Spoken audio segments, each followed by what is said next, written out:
Argentina বনাম England এটি শুধু একটি ম্যাচ নয়, এটি ফুটবল ইতিহাসের এক অমর অধ্যায়। যখনই এই দুই দল মুখোমুখি হয়, তখন শুধু ২২ জন ফুটবলারের লড়াই হয় না, মুখোমুখি হয় ইতিহাস, আবেগ, গৌরব আর কোটি কোটি সমর্থকের স্বপ্ন। ১৯৬৬ সালে শুরু হওয়া এই প্রতিদ্বন্দ্বিতা সময়ের সঙ্গে আরও তীব্র হয়েছে। তবে ১৯৮৬ সালের বিশ্বকাপই এই দ্বৈরথকে কিংবদন্তির মর্যাদা দেয়।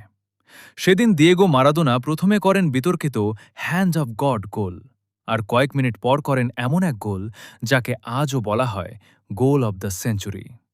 সেই একটি ম্যাচই ফুটবল ইতিহাসকে চিরদিনের জন্য বদলে দিয়েছিল। এরপর আসে ১৯৯৮, উত্তেজনায় ভরা সেই ম্যাচ, ডেভিড বেকহ্যামের লাল কার্ড, ২-২ সমতা এবং টাইব্রেকারে আর্জেন্টিনার জয়, যেন এক সিনেমার চিত্রনাট্য। ২০০২ সালে ইংল্যান্ড ১-০ ব্যবধানে জিতে কিছুটা প্রতিশোধ নেয়, কিন্তু প্রতিবারই এই দুই দলের লড়াই প্রমাণ করেছে আর্জেন্টিনা বনাম ইংল্যান্ড মানেই অনিশ্চয়তা, নাটক আর ইতিহাসের নতুন অধ্যায়। সামগ্রিক পরিসংখ্যানে ইংল্যান্ড এগিয়ে থাকলেও বিশ্বকাপের বড় মঞ্চে আর্জেন্টিনা বহুবার নিজেদের শক্তির প্রমাণ দিয়েছে।